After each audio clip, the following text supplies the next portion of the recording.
Hello, Squirrel Squad listeners. You get me just as I am right now. I'm not fixed up yet for live today. Chapter 6 is Grandma. Lord, I hope nothing's going to happen to Grandma. "Where's Polly?" asked Fan one snowy afternoon as she came into the dining room where Tom was reposing on the sofa with his boots in the air, absorbed in one of those delightful books in which boys are cast away on desert islands where every known fruit, vegetable, and flower is in its prime all year round, or lost in boundless forest where the young heroes have thrilling adventures, kill impossible beasts, and when the author's invention gives out, suddenly find their way home laden with tiger skins, tame buffaloes, and other pleasing trophies of their prowess. "Dunno," was Tom's brief reply, for he was just escaping from an alligator of the largest size. "Do put down that stupid book and let's do something," said Fanny after a listless stroll round the room. "Hi, they got him," was the only answer by the absorbed reader. "Where's Polly?" asked Maud, joining the party with her hands full of paper dolls, all suffering for ball dresses. "Do get along and don't bother me," cried Tom, exasperated at the interruption. "Then tell us where she is. I'm sure you know, for she was down here a little while ago," said Fanny. "Up in Grandma's room, maybe. Provoking thing, you knew it all the time and didn't tell just to plague us," scolded Maud. But Tom was now underwater stabbing his alligator and took no notice of the indignant departure of the young ladies. "Polly's always poking up in Grandma's room. I don't see what fun there is in it," said Fanny as they went upstairs. "Polly's a very queer girl, and Grandma pets her a great deal more than she does me," observed Maud with an injured air. "Let's peek and see what they're doing," whispered Fan, pausing at the half-open door. Grandma was sitting before a quaint old cabinet, the doors of which stood wide open, showing glimpses of the faded relics treasured there. On a stool at the lady's feet sat Polly, looking up with intent face and eager eyes, quite absorbed in the history of a high-heeled brocade shoe which lay in her lap. Well, my dear," Grandma was saying. She had it on the very day that Uncle Joe came in as she sat at work and said, "Dolly, we must be married at once." "Very well, Joe," says Aunt Dolly, and down she went to the parlor where the minister was waiting, never stopping to change the dimity dress she wore, and was actually married with her scissors and pinball at her side and her thimble on. That was in war times, 1812, my dear, and Uncle Joe was in the army, so he had to go, and he took that very little pinball with him. Here it is with the mark of a bullet through it, for he always said his Dolly's cushion saved his life." "How interesting that is," cried Polly as she examined the faded cushion with the hole in it.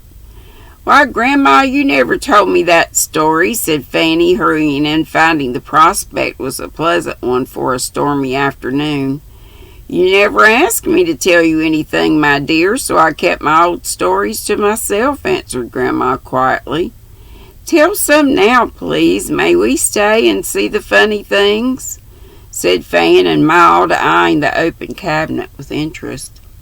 "If Polly likes. She's my company, and I'm trying to entertain her, for I love to have her come," said Grandma, with her old-timey politeness. "Oh, yes, do let them stay and hear the stories. I've often told them what good times we have up here, and teased them to come, but they think it's too quiet. Now sit down, girls, and let Grandma go on.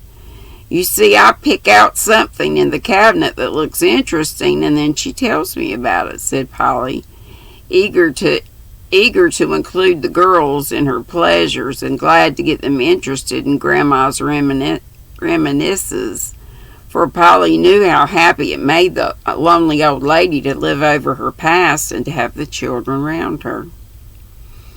"Here are 3 drawers that have not been opened yet. Each take one and choose something from it to tell about," said Madam, quite excited at the unusual interest in her treasures. So the girls each opened a drawer and turned over the contents till they found something they wanted to know about. Maud was ready first and holding up an oddly shaped linen bag with a big blue F embroidered on it, and demanded her story. Grandma smiled as she smoothed the old thing tenderly and began her story with evident pleasure.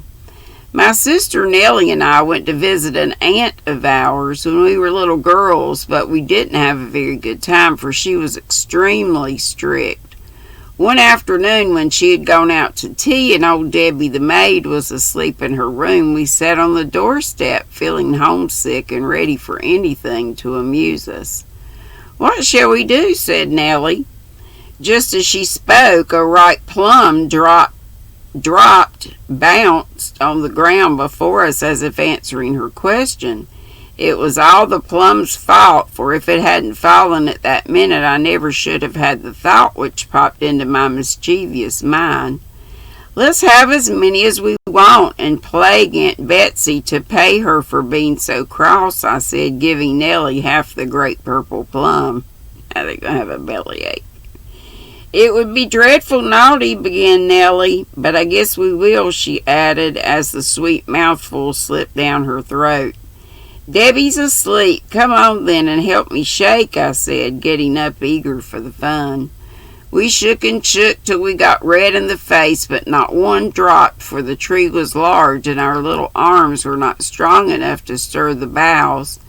Then we threw stones, but only one green and one half-ripe one came down, and my last stone broke the shed window, so there was an end to that. "It's as provoking as Aunt Betsy herself," said Nellie as we sat down out of breath. "I wish the wind would come and blow 'em down for us," panted I, staring up at the plums with longing eyes.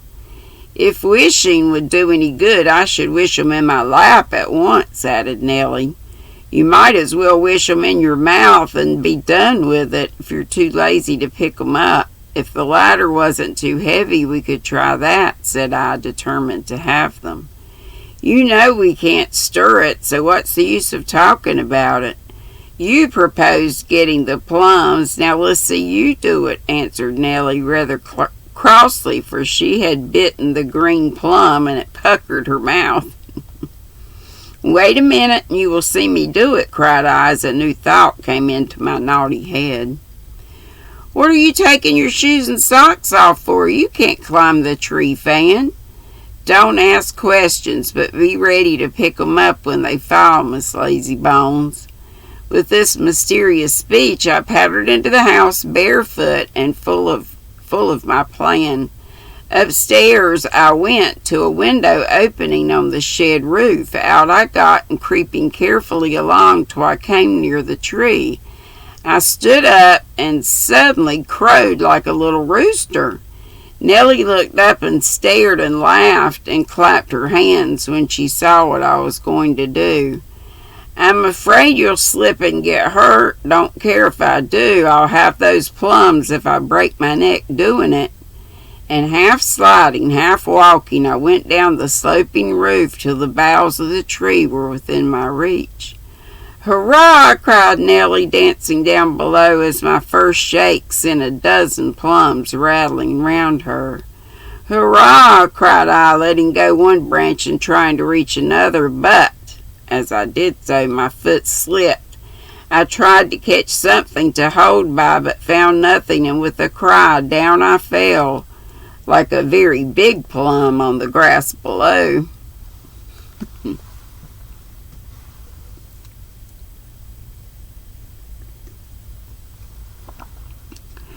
Fortunately, the shed was low, the grass was thick, and the tree broke my fall, but I got a bad bump and a terrible shaking.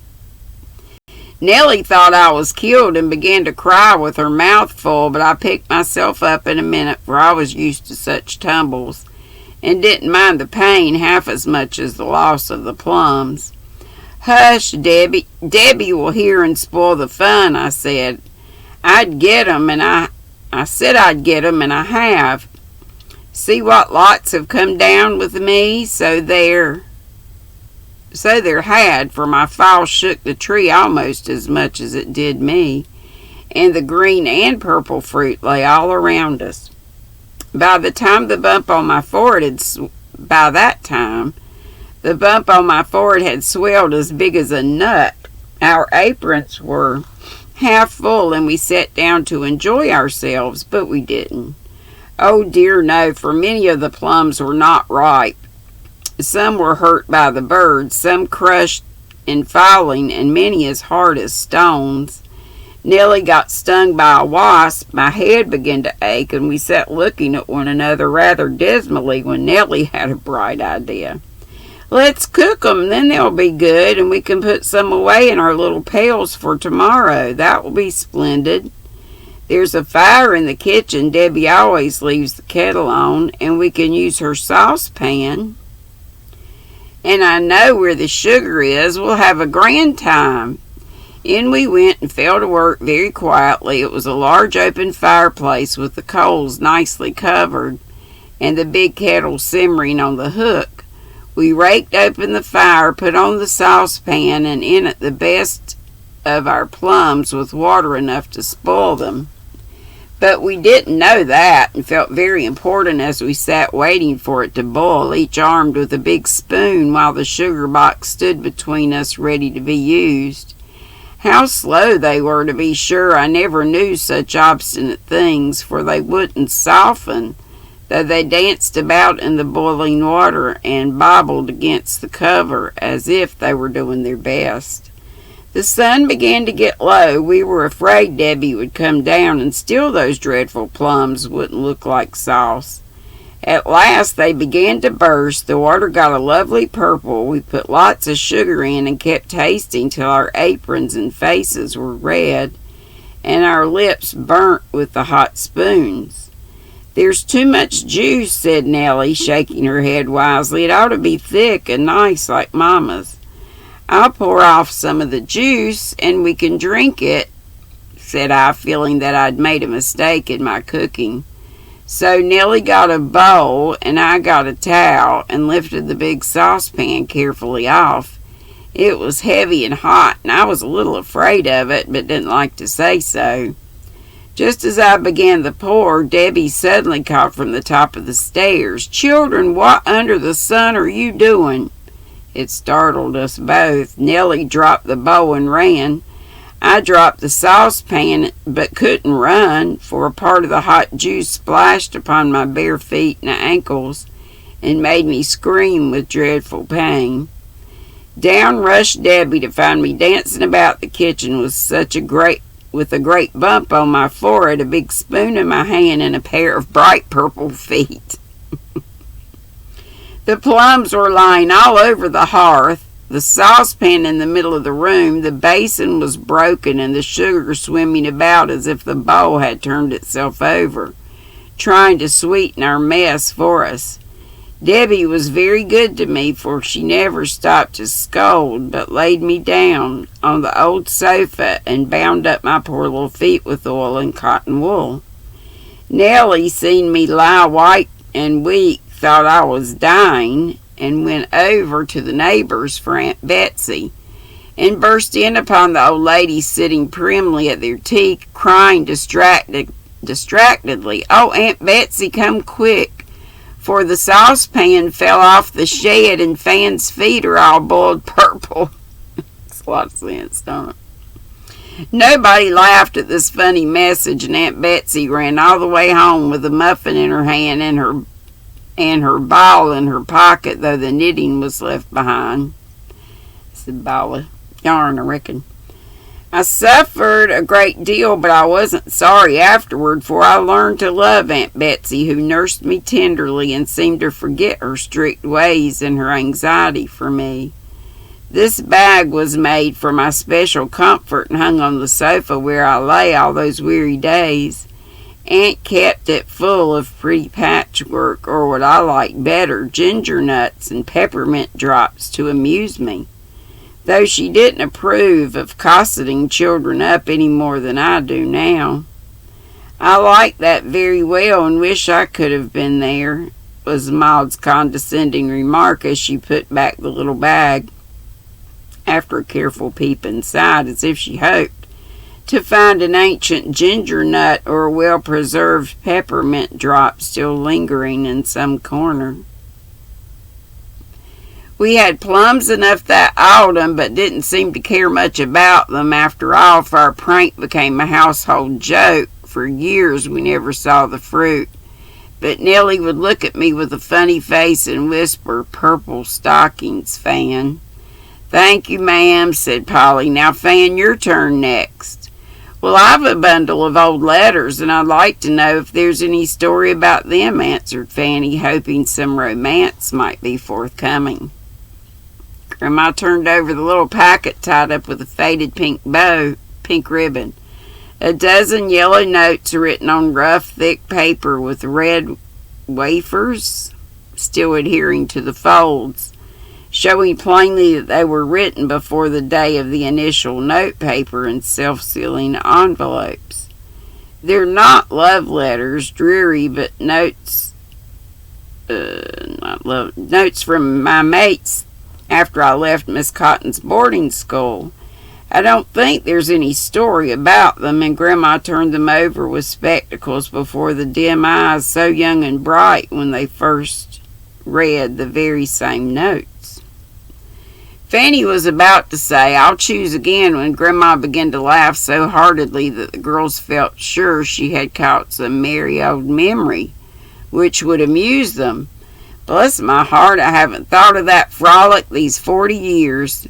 Poor dear giddy Sally Pomeroy, and she's a great-grandmother now," cried the old lady, after reading one of the notes and clearing the mist off her glasses. "Now, please tell about her. I know it's something funny to make you laugh so," said Polly and Fan together. "Well, it was droll, and I'm glad I remembered it, for it's just the story to tell you young things. It was years ago," began Grandma briskly, "and teachers were very much stricter than they are now. The girls at Miss Cotton's were not allowed lights in their rooms after 9 o'clock, never went out alone, and were expected to behave like models of propriety from morning till night. As you may imagine, 10 young girls full of spirits and fun found these rules hard to keep, and made up for good behavior in public by all sorts of frolics in private. Miss Cotton and her brother sat in the back parlor after school was over, and the young ladies were sent to bed. Mr. John was very deaf, and Miss Priscilla very nearsighted, two convenient afflictions for the girls on some occasions. But once they proved quite the reverse, as you shall hear. We had been very prim for a week, and our bottled-up spirits could no longer be contained, so we planned a revel after our own hearts and set our wits to work to execute them. The first obstacle was surmounted in this way. As none of us could get out alone, we resolved to lower Sally from the window, for she was light and small and very smart. With our combined pocket money, she was to buy nuts and candy, cake and fruit, pie and a candle, so we might have a light. After Betsy took ours away as usual, we were to darken the window of the inner chamber, set a watch in the little entry, light up, and then for a good time. At 8 o'clock on the appointed evening, several of us professed great weariness and went to our room, leaving the rest sewing virtuously with Miss Cotton, who read Hannah More's sacred dramas aloud in a way that fitted the listeners for bed as well as a dose of opium would have done. I'm sorry to say I was one of the ringleaders, and as soon as we got upstairs, produced the rope provided for the purpose, and invited Sally to be lowered It was an old-fashioned house, sloping down behind, and the closet window chosen by us was not many feet from the ground. It was a summer evening, so that at 8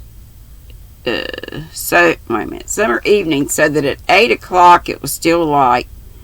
But we were not afraid of being seen, for the street was a lonely one, and our neighbors, two old ladies who put down their curtains at sunset and never looked out till morning. Sally had been bribed by promises of as many goodies as she could eat, and being a regular madcap, she was ready for anything. Tying the rope round the waist, she crept out, and we let her safely down, sent a big blanket after her, and saw her slip round the corner in my big sunbonnet and another girl's shawl so that she would not be recognized. Then we put our nightgowns over our dresses and were laid peacefully in bed when Betsy came up earlier than usual, for it was evident that Miss Cotton felt a little suspicious at our sudden weariness. For half an hour we lay laughing and whispering as we waited for the signal from Sally. At last we heard a cricket chirp shrilly from the window, and flying up saw a little figure below in the twilight. "Oh, quick, quick!" cried Sally, panting with haste. Draw up the basket and then get me in, for I saw Mr. Cotton in the market and ran all the way home, so that I might get in before he came." Up came the heavy basket, bumping and scraping all the way and smelling oh so nice. Down went the rope, and with a long pull, a strong pull, and a pull all together, we hoisted poor Sally halfway up to the window, when, sad to tell, the rope slipped and down she fell, only being saved from broken bones by the haycock under the window. He's coming, oh, pull me up for mercy's sake," cried Sally, scrambling to her feet unhurt, but a good deal shaken. We saw a dark figure approaching and dragged her in with much more bumping and scraping, and embraced her with rapture. For we had just escaped being detected by Mr. John, whose eyes were as sharp as his ears were dull. We heard the front door shut, then a murmur of voices, and then Betsy's heavy step coming upstairs. Under the bed went the basket, and into the bed swept the conspirators, and nothing could have been more decorous than the appearance of the room when Betsy popped her head in. Master's an old fidget to send me traveling up again just because he fancied he saw something amiss at the window. Nothing but a curtain flapping or a shatter, for the poor dears is sleeping like lambs. We heard her say this to herself, and a generous twitter agitated the whole cover. Agitated the white coverlet as she departed. Sally was in high feather at the success of her exploit, and danced about like an elf as she put her nightgown on over her frock, braided her hair in funny little tails all over her head, and fastened the great red pincushion on her bosom for a breast pin in honor of the feast.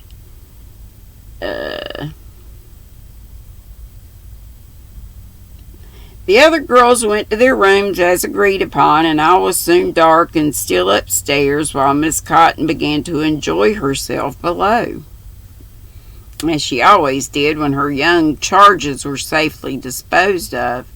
Then ghosts began to walk, and the mice scuttled back to their little holes in alarm, for white figures glided upon room to room, till all were assembled in the little chamber.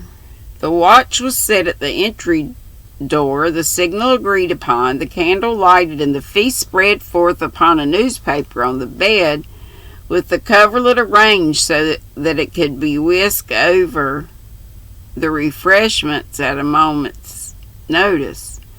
How good everything was, to be sure. I don't think I've eaten any pies since that have been such a delicious flavor as those broken ones. eating hastily in the little eating hastily in that little oven of a room, with Sally making jokes and the others enjoying stolen treats with true girlish relish. Of course it was very wicked, but I must tell the truth.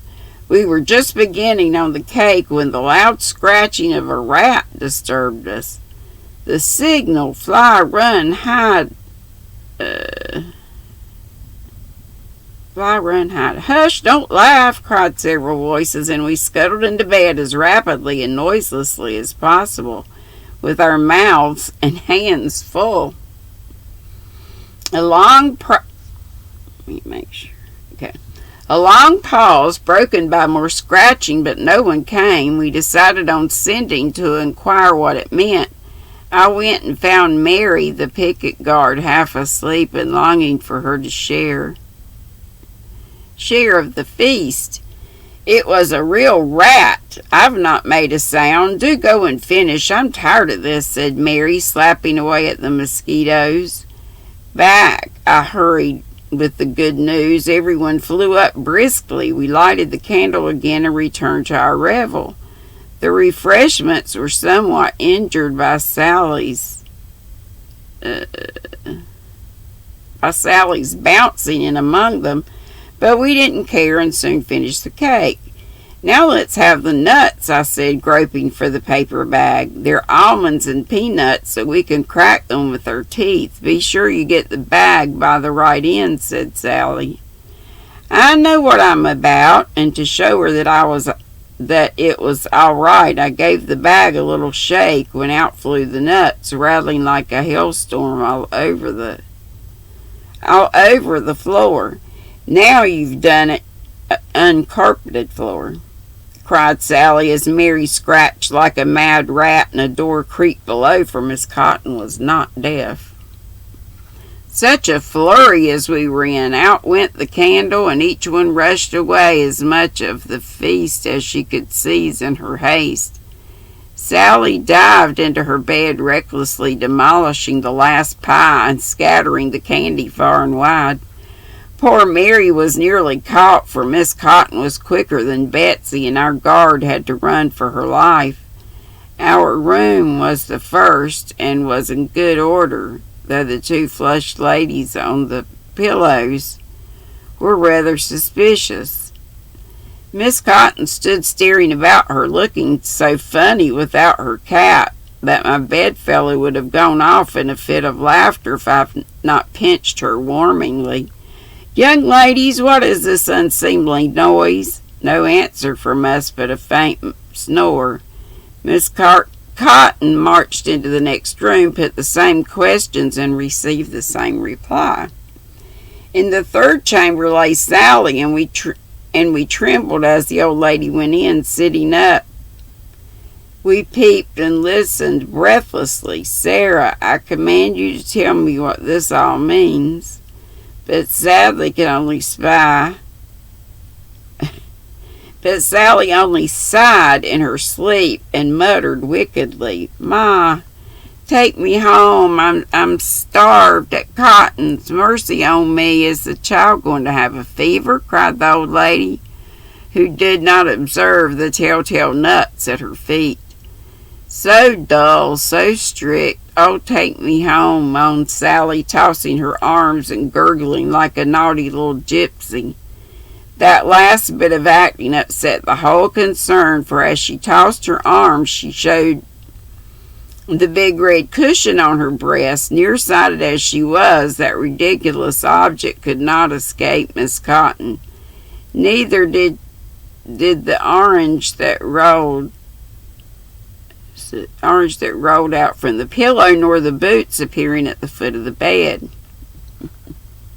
With sudden energy, the old lady plucked off the cover, and there lay Sally with her hair dressed la Topsy, her absent breastpin, and her dusty boots among papers of candy, bits of pie and cake, oranges and apples, and a candle upside down burning a hole in the sheet. At the sound of Miss Cottage's horrified exclamation, Sally woke up and began feeling so merry that none of us could resist following her example. And the rooms rang with merriment for many minutes. I really don't know when we should have stopped if Sally had not got choked with the nut she had in her mouth and so frightened us nearly out of our wits. I'm going to stop there. Who knows? It's probably almost done, but I just don't have it in me, y'all. Got lots to do before live today.